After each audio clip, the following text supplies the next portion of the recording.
Hello, everyone, and welcome to Criminal Law 2, Substantive Criminal Law.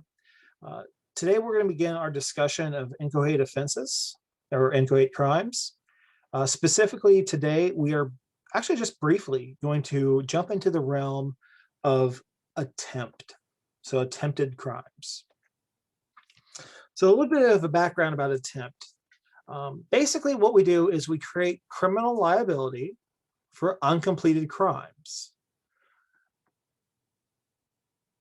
That being said, that flies really in the face of the justice system's thought process and notion that free societies punish people for what they've done, not what they might do.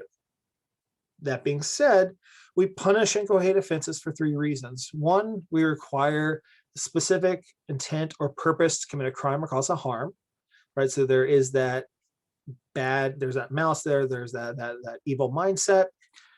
Second, we require some action to carry out the purpose. So not only did you have a bad mindset, but you did something in furtherance of that bad mindset to cause that harm, to commit that crime. And we also recognize that you didn't commit the crime. So you get punished less severely than completed crimes. Right? The idea is we want you to, if you're going to commit a crime, we want you to stop. Like, yeah, you can still be held criminally liable unless you have something along the lines of like an intentional abandonment and denouncement. But generally speaking, we're going to punish you less severely because we're like, okay, you can either kill the person or you can attempt to kill them. One's going to get you life in prison without the possibility of parole. The other gets you 20 years. Right? It's up to you. Which one would you prefer? Right, you already have the bad mindset. You've already taken a step towards that completion. Where do you go? Right. So we want people to not complete their offenses. Like that's really important to us. That being said, first we examine criminal attempts in which a person tries but fails to commit a crime based upon either the dangerous act rationale or the dangerous person rationale, right? So they are committing a dangerous act, and that dangerous act needs to be deterred, dissuaded, and they need to be punished for the act, and the act is inherently punishable, or they are a dangerous person, right? Because they are the ones who have committed the offense. Now, you would think attempt of a crime is fairly simple and straightforward. It's not. It has a very long history, and it is still being litigated today as to what constitutes attempt, if punishing attempt is legal, all that. So there are two types of attempt statutes, right? So there are general attempt and specific intent statutes. So let's look at the actus reus, the mens rea, and the intent circumstance. So actus reus requires a substantial step towards completion of the crime. That's the majority rule, right? With specific intent, so purposefully or knowingly, to commit the attempted crime, and then any required attendant circumstances.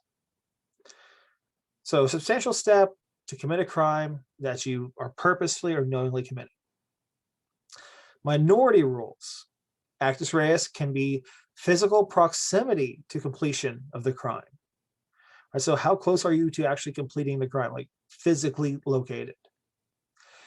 Have you committed a, quote, indispensable element to completion of the crime? So an element that you had, something that you had to have in order to complete the crime. Now, there is unequivocally that the crime will be committed, that a rational person seeing what you just did would believe that you are about to commit an offense. And then 5 is probable desistance from the completion of a crime.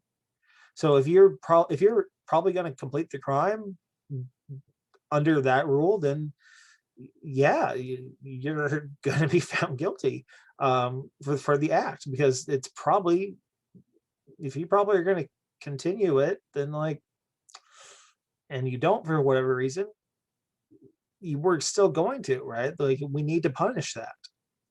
So think about it this way, right? So my favorite example is right, so think about, let's say that I am tired of the ugly, ugly, ugly carpeting in the library.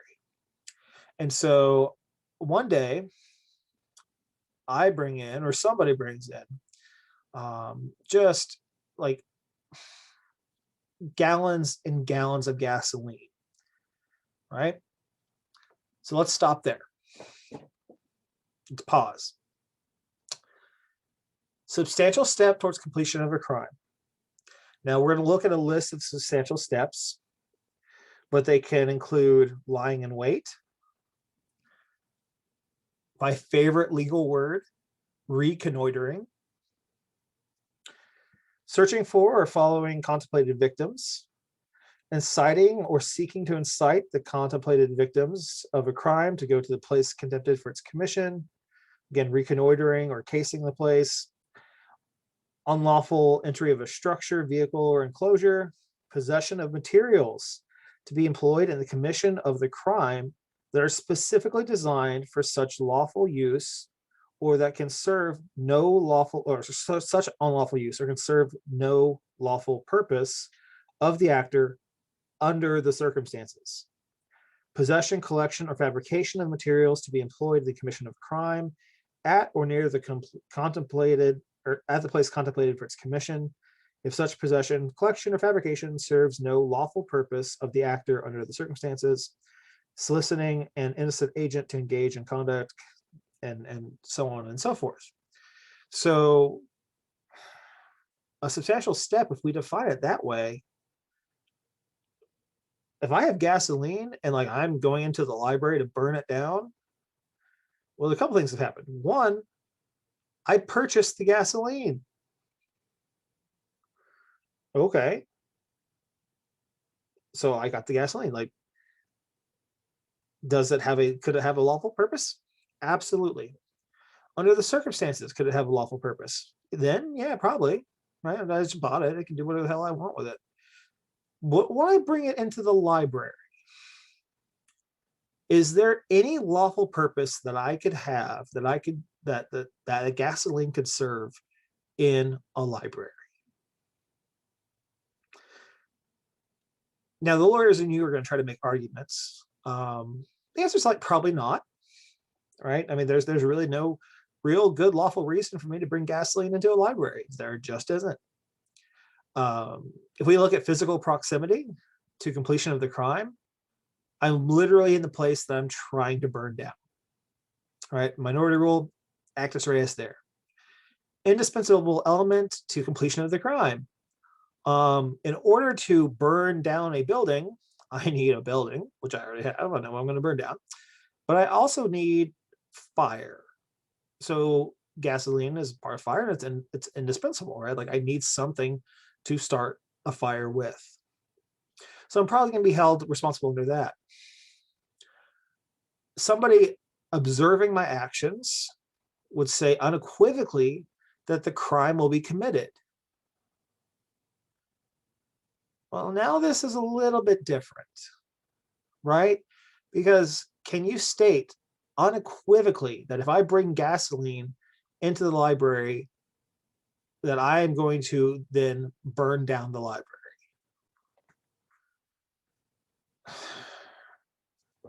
Maybe, maybe not. But again, it has to be unequivocally. Like there has to be like, no, there's no, you couldn't do anything else. And then the fifth one, which really kind of gets us, is probable desistance from completing the crime. So I just entered the library with the gasoline. Could I still be deterred? Could I still turn back around and say, you know what, no, I don't want to do this? Yeah, if I'm right by the front door, hell yes. But the further I get inside the library, and as I start to pour the gasoline, the less and less and less likely it is that I would be deterred or desist from committing the crime. It means I'm going to follow through with the crime. So again, where actus reus can be like a substantial step or proximity, whatever, my acts in the library can meet some of those. 4 and 5, maybe not. In the mens rea, I want to have that specific intent, the purpose or knowledge to commit the crime, and then any attendant circumstances required by statute. So tempt actus reus. States use a wide variety of actus reus requirements, but here are the big six, right? The all but the last act test. So this is not currently adopted. This would be, I poured the gasoline all over the library. I got out my match. I struck my match. I held my match like I was going to drop it, but I didn't drop it. But as soon as I hold my match like I'm going to drop it, the last act is dropping it. Right? So I've done everything but the last act. No state follows that right now because that is ridiculously close to committing the crime. You might as well just commit the crime. Then we have dangerous proximity to success test. Right? So again, this is where we're talking about the physical proximity test. Now, this is a judgment call. If you read People v. Rizzo, asking whether the defendant has come dangerously close to committing the crime. So if I'm just standing there with gasoline and am I dangerously close to committing the crime? Yeah, probably. I mean, that's it. All I have to do is just spread it around and drop a match. That's all I have left. I've done everything else. I just have to spread it and drop a match. Indispensable element, again, has the defendant gain control over everything they need to complete the crime. So if I have gasoline and I have a match and I'm on my way, I'm not even at the library. I'm on my way to the library. I have everything that I need. I have attempted arson, even though I'm not even on library property. So the unequivocal test, again, this is the Lochter test. This is, would an ordinary person who saw the defendant's actions without knowing their intent believe that the defendant was determined to commit the crime in question? Well, if I walk into a library with gasoline, like, you're pretty sure what I'm going to do. The probable desistance test, again, we discussed this. Has the defendant gone far enough in completing the crime that it's unlikely they will turn back? And that's a question as to, if I'm standing right by the front door, could I check it out and run away? Yeah. But like if I'm like in the middle of the library and I'm just pouring away, then yeah, probably not. Like, I am determined that I'm going to finish this. I'm going to burn down the library. And it's essential steps test. This is the test that is used by the Model Penal Code. It is the majority test, right? It requires a substantial step in committing the crime that, 2, strongly corroborates the actor's criminal purpose. So again, if we looked at the list of substantial steps on page 285, I'll say them again: lying in wait, searching for or following a contemplated victim, enticing or seeking to entice a contemplated victim to go to a place for the contemplated commission of the crime, reconnoitering, which is just casing the place contemplated for the commission of the crime, unlawful entry into a structure, vehicle, or enclosure, which is contemplated that the crime will be committed, possession of materials to be employed in the commission of the crime. They're specifically designed for unlawful use or can serve no lawful purpose of the actor under the circumstances. Possession, collection, or fabrication of materials to be employed in the commission of the crime, or at or near the place contemplated for its commission, if such possession, collection, fabrication serves no lawful purpose of the actor under the circumstances. And then soliciting an innocent agent to engage in conduct constituting an element of the crime. So again, here we are talking, and using the gasoline example, as soon as I acquired the stuff, like yeah, could it have a lawful purpose? Absolutely. And then I just have it and I'm driving around with it, that's fine, right? It's a lawful purpose. So I might take it home. I might not, whatever. I use it just to have as a spare, right? But when I walk into a library, when the circumstances change, and I walk into a building and I'm carrying gallons of gasoline, can realistically, at that point in time, Does that gasoline, can it serve any lawful purpose? Am I going to do anything lawful inside of the library with gasoline? Answer, probably not. No. Is a really good case on point. It's Mims v. US. It's a fun bank robbery case. It's got everything you could ever want in it. It's got like divorce. It's got all kinds of fun stuff. So take a look at that. It will give you an idea as to all the facts necessary for somebody to have committed a potential robbery. And again, it's the court kind of grappling with some of these questions as to like what test to use and how far it goes and how far we employ it. So there are defenses to attempt. Right? So the first is legal impossibility. So under legal impossibility, the actor intends to commit a crime and does everything they can to carry out their criminal intent, but the law does not ban their actions.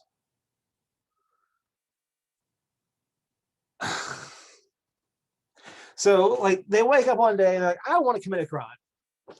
I know this is a crime and I'm going to go out and I'm going to commit the crime. And it's not a crime. Like they can legally do whatever the hell they were thinking was a crime, right? Is there a bad mindset? Yep. Is there an act in furtherance of the bad mindset? Yep. But is it illegal? No. Right? And it's because the underlying offense is not illegal. So here's a really interesting example. If we compare it to factual impossibility, factual impossibility is generally not a defense to attempt. Right, so the example, you can see Wisconsin v. Dams, but you also can think of this example as trying to kill a dead body. All right. So let's say that you want to kill me, right?